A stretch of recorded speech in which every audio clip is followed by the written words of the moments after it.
Uma descoberta recente na Jordânia enviou ondas de choque em todo o mundo, deixando muitos em estado de choque e incredulidade. A descoberta conhecida como Profecia de Deus tem causado bastante agitação entre os estudiosos, historiadores e líderes religiosos, levantando questões sobre a verdadeira natureza de nossa existência e o papel da fé em nossas vidas. Sua importância ainda está sendo estudada, mas uma coisa é certa: o impacto dessa descoberta será sentido por gerações futuras. Então, vamos descobrir sobre essa descoberta no Mar Morto neste vídeo. O Mar Morto é um lugar de extremos geográficos e históricos, escondido entre a Jordânia e a Palestina. Ele ostenta o título de ponto mais baixo da Terra, situado a uma profundidade de 429 metros abaixo do nível do mar. Mas não é apenas sua localização que torna o Mar Morto tão intrigante. A água hipersalina torna-o inabitável para todas as formas de vida, o que lhe confere seu nome notório. Além disso, ao longo da costa, encontra-se a Terra Santa, um lugar imerso em história religiosa e significado para as religiões abraâmicas. Profetas têm percorrido suas praias e disse que o Mar Morto pode conter a resposta para algumas das questões mais profundas da humanidade sobre a vida e a religião. Desde as profecias do profeta Ezequiel até a descoberta dos manuscritos do Mar Morto, os segredos do Mar Morto continuam a nos fascinar e surpreender. A importância do Mar Morto, situado entre a Jordânia e a Palestina, tem raízes antigas na história e no significado religioso. Seu nome remonta à época helenística, e ele figura proeminentemente nos relatos bíblicos desde os tempos de Abrão. De acordo com a Bíblia hebraica, as cidades de Sodoma e Gomorra, localizadas às margens do Mar Morto, foram destruídas pelo fogo do céu devido à sua maldade. Ao longo dos séculos, a paisagem desolada do lago ofereceu refúgio a várias figuras históricas, incluindo o rei Davi, antigo rei de Israel, e Herodes, o primeiro rei da Judéia. Herodes, o primeiro, famosamente se barricou em uma fortaleza em Masada, a oeste de Alizã, durante o cerco de Jerusalém pelos partos em 40 a.C. A fortaleza foi palco de um cerco de 2 anos, que culminou no suicídio em massa de seus defensores judeus zelotes e na ocupação da fortaleza pelos romanos em 73 d.C. A seita judaica que deixou para trás os manuscritos bíblicos conhecidos como os Manuscritos do Mar Morto, procurou abrigo em cavernas em Qumran, localizado a noroeste do lago. Esses manuscritos antigos fornecem um vislumbre único das crenças religiosas e práticas de uma antiga comunidade judaica. Além de seu significado histórico e religioso, o Mar Morto também é uma enorme reserva de sal, com depósitos de sal rochoso em Monte Sedum, ao longo da costa sudoeste. O sal tem sido explorado em pequena escala desde a antiguidade, e tempos mais recentes, fábricas foram estabelecidas para produzir uma variedade de minerais, incluindo potássio, magnésio, cloreto de cálcio e bromo. Essas instalações estão localizadas nas bacias sulistas israelenses e jordanianas. A água para a extensa série de piscinas de evaporação, das quais esses minerais são extraídos, é fornecida pelos canais artificiais da Bacia Norte. Embora o Mar Morto seja um local fascinante, ele também é misterioso, aninhado na fronteira entre a Jordânia e Israel.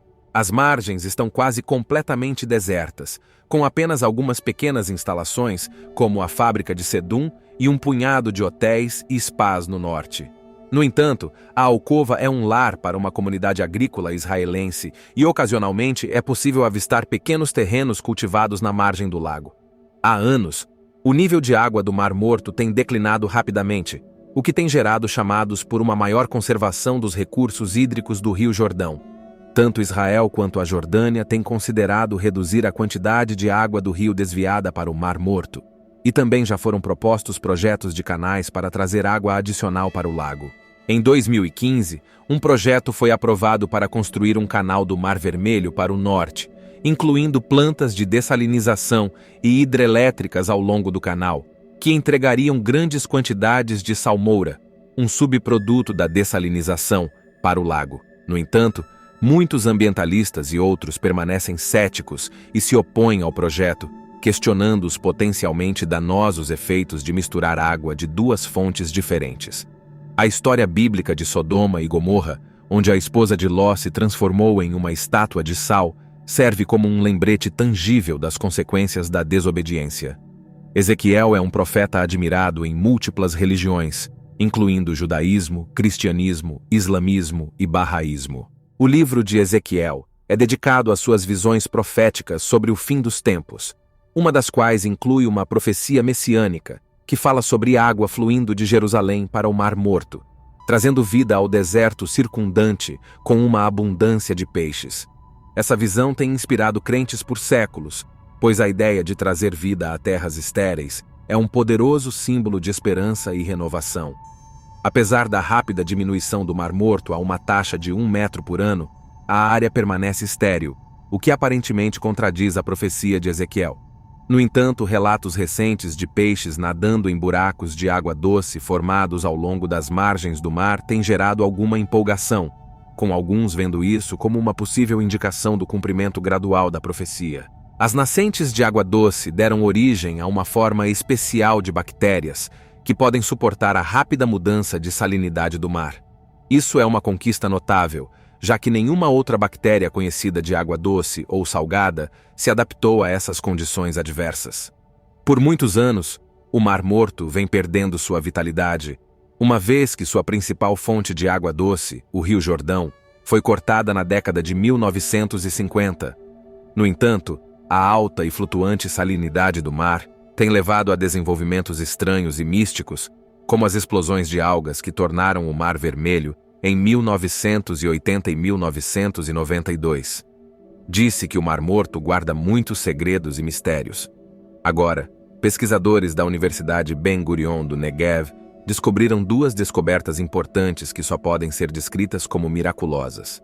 Primeiro, os pesquisadores descobriram que há nascentes de água doce profundas dentro das crateras no fundo do mar. Em segundo lugar, eles encontraram grandes colônias de bactérias prósperas que nunca foram vistas nessas condições antes. Essas colônias de bactérias, conhecidas como procariontes, sobrevivem nas nascentes de água doce jorrando. O terceiro, a National Geographic, relata que o topo das rochas das nascentes está coberto por biofilmes verdes, que utilizam tanto a luz solar quanto o sulfeto, substâncias químicas naturalmente presentes nas nascentes, para sobreviver. Bactérias autotróficas revestem exclusivamente o fundo das rochas em um biofilme branco. Disse que até mesmo os animais mais complexos, como peixes, anfíbios e cobras marinhas, não conseguem sobreviver no Mar Morto, mas essa forma especial de bactérias não apenas sobreviveu, mas prospera nessas condições adversas. Não existem registros desse tipo de bactéria sobrevivendo em tal ambiente. É verdadeiramente uma maravilha ver. Mais estudos serão realizados para desvendar os segredos dessa descoberta divina. Embora não seja uma tarefa fácil, a flutuabilidade é uma grande luta e a alta salinidade é extremamente perigosa para os seres humanos. Os pesquisadores permanecem destemidos e planejam embarcar em outra jornada ao Mar Morto para estudar ainda mais esse milagre. Verdadeiramente, essa descoberta é um testemunho do poder e da maravilha do divino. Os manuscritos do Mar Morto são a maior descoberta arqueológica do século XX. Os manuscritos do Mar Morto são uma coleção de manuscritos antigos, descobertos na metade do século XX, em uma região desértica localizada ao longo das margens ocidentais do Mar Morto. Os manuscritos, que datam de mais de 2.000 anos atrás, são considerados uma das descobertas arqueológicas mais significativas dos tempos modernos. 2 jovens pastores descobriram os manuscritos enquanto pastoreavam suas ovelhas e descobriram outros 900 manuscritos na mesma área. Os manuscritos continham alguns dos registros mais antigos de manuscritos bíblicos, incluindo o livro de Isaías, que os estudiosos dizem diferir muito pouco da versão da Bíblia que temos hoje. Essa descoberta incrível oferece uma visão fascinante da história e do desenvolvimento da Bíblia, oferecendo um recurso valioso para estudiosos e historiadores religiosos.